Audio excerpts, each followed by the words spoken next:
Mr. President, later today around 5:30 p.m. D.C. time, U.S. Trade Representative Michael Froman and representatives from 11 other countries will meet at a ceremony to sign the Trans-Pacific Partnership, or TPP, agreement.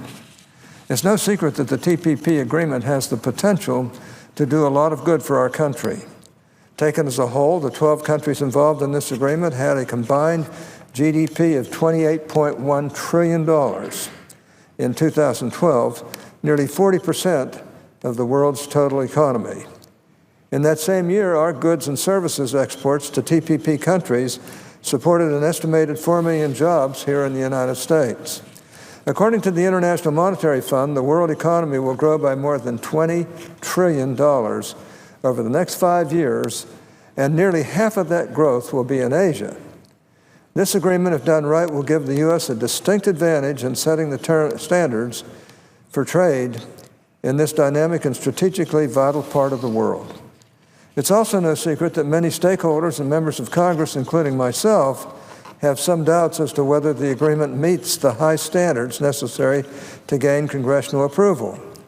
I've expressed those concerns many times here on the floor and elsewhere. I won't go into any more detail about them today. Instead, I want to talk about what will happen after the agreement is signed. Even though there is a signing ceremony in New Zealand today, that is not the end of the process for TPP in the United States. In fact, in many ways, we are just really beginning. In the coming months, we'll have an ample opportunity to debate the merits of each and every provision of this agreement and to consider how it will impact workers and job creators in our country and how it will affect the health of our economy. Today, I will focus on the process by which Congress will consider and debate this agreement. I want to do so in part because I believe it is important that our people, including members of Congress, the administration, stakeholders, and the media, have a full understanding of how this is going to work. All too often, when a trade agreement is concluded or signed, the pundits, commentators, and lobbyists in this town immediately jump to one question: when will Congress vote on it? I get asked that question almost every day. And while I've offered my own opinions and occasional speculation about when would be the best time to have the vote, the fact of the matter is that I don't know exactly when the vote will take place, and no one else does either. As we all know, last year Congress passed and the President signed legislation renewing Trade Promotion Authority, or TPA, and setting out a series of timelines for Congress to consider and eventually vote on signed trade agreements. And while I'm quite sure that interested parties and observers have already pored over the text of the TPA statute to add up all the statutory timelines and tried to calculate the exact date Congress will vote on the agreement, that exercise is unlikely to yield an accurate result.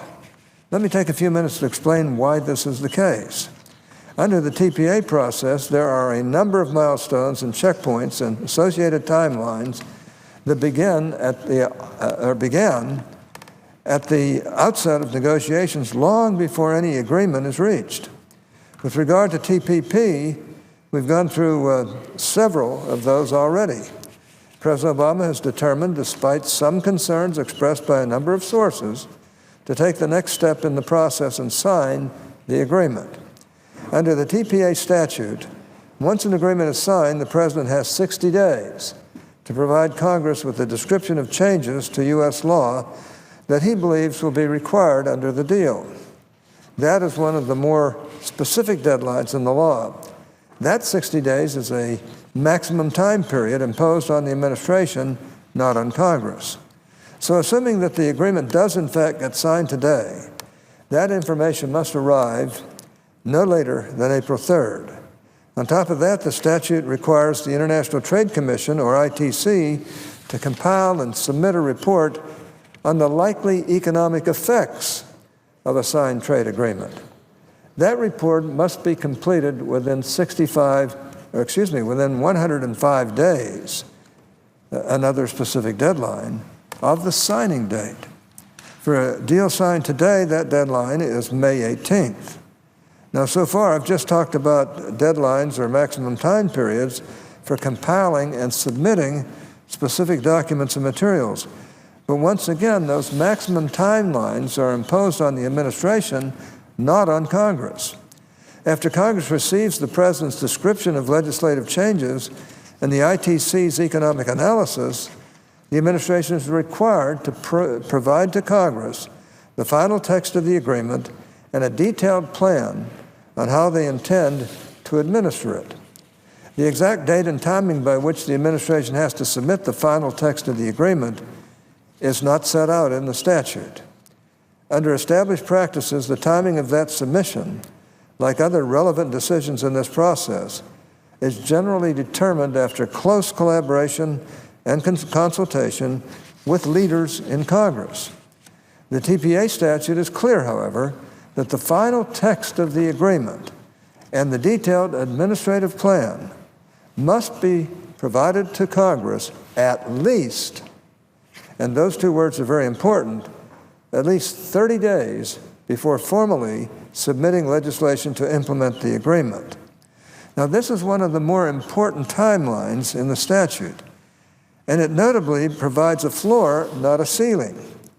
It sets a minimum time frame to ensure Congress has at least, there are those two words again, 30 days to review all necessary information and documents before the implementing legislation is formally submitted to Congress. Now, I'd like to point out that this minimum 30-day window is a new requirement. We included this requirement for the first time in the most recent TPA statute to provide increased transparency and ensure adequate consideration and debate in Congress. There are many additional steps to take place once Congress has all of the required information and before the implementing bill is formally submitted. And those steps each take time. First, Congress, in consultation with the administration, has to develop a draft implementing bill for the agreement. Then the committees of jurisdiction will hold hearings to examine both the agreement and the draft legislation. Following these hearings, another very important step occurs, the informal markups in the Senate Finance and House Ways and Means Committees. Most people call this process, quote, the mock markup, unquote.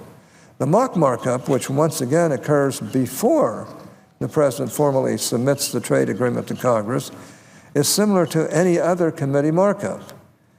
The committee reviews the draft legislation and has votes on amendments, if any are offered. If the Finance and Ways and Means Committees end up with different versions of the draft implementing bill, they can proceed to a mock conference to work out the details and reconcile any differences. The mock markup process is well established in practice and is an essential part of Congress's consideration of any trade agreement. It is the best way for Congress to provide direct input, complete with vote tallies and on-the-record debates, to the President to demonstrate whether the implementing bill meets the criteria set out in the TPA statute and whether there is enough support in Congress for the agreement to pass. After those steps are taken, a final implementing bill may be introduced in the House and Senate. Only after the final implementing bill is introduced is Congress under any kind of deadline to vote on the agreement. The votes must take place within 90 session days. You'll notice the word session. Of course, in this case, I'm using the word, quote, deadline, unquote, pretty loosely. The vote doesn't have to occur within 90 calendar days. It must take place within 90 session days. And only Congress can decide when it is and is not going to be in session. Long story short, Mr. President, no one should be under any illusions that because the TPP is being signed today, an up or down vote on the agreement is imminent, or that our oversight responsibilities are at an end. If history has taught us anything, it's that this process can and often does take a very long time to complete. In fact, it's not an exaggeration or even all that remarkable to say that it can take years to get an agreement through Congress after it is signed. Historically speaking, the shortest period of time we've seen between signing of an agreement and the introduction of implementing legislation, which once again triggers a statutory deadline for a vote in Congress, is 30 days. That was with our bilateral trade agreement with Morocco. Needless to say, that agreement is an outlier, and quite frankly, it isn't a useful model for considering and passing an agreement as massive as the TPP. Other trade agreements, like our agreements with South Korea, Colombia, and Panama, took more than 4 years to see an implementing bill introduced in Congress. That's 4 years from the time the agreement was signed, which is what is happening today with the TPP and the time the clock started ticking for a vote in the Senate. Our trade agreement with Peru took 533 days, or about a year and a half. Our agreement with Bahrain took just over a year. All of these, while significant in their own right, were bilateral agreements and paled in comparison to the size and scope of the Trans-Pacific Partnership.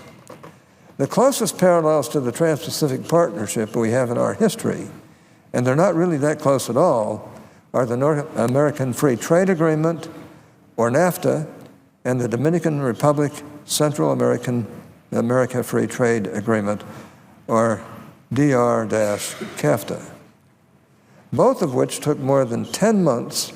And once again, that wasn't 10 months between the signing day and the vote. That was 10 months between the day the agreement was signed and the introduction of the implementing bill, which triggers a required yet fluid timeline for a vote in Congress. Of course, none of these timelines for previous trade agreements are all that illustrative, Mr. President, because the TPP is nothing like our other agreements. By any objective measure, the TPP is an historic trade agreement without a comparable precedent. Its approval would be a significant achievement. That is all the more reason to ensure it gets a full and fair consideration in Congress, however long that process takes. And all of us on both sides of the aisle, on both sides of the Capitol, and on both ends of Pennsylvania Avenue should be careful when we talk about timelines and deadlines for votes. I'm quite certain the President wants to get a strong TPP agreement passed as soon as possible. I should personally share that goal. But Congress has a history of taking the time necessary to consider and pass trade agreements, and the process set out under TPA demands that we do so. Despite a number of claims to the contrary, Congress does not rubber stamp trade agreements, and we will not do so in this case. We cannot short-circuit the process. With an agreement of this significance, we must be more vigilant, more deliberative, and more accountable than ever before. We need to take the necessary time to carefully review the agreement and engage in a meaningful dialogue with the administration. If that occurs, and if the administration is prepared to engage with our TPP partners to address the congressional concerns, I am confident the TPP agreement can be successfully approved by Congress. That may take more time than some would like, but the process of achieving favorable outcomes in international trade is a marathon, not a sprint. There are no shortcuts.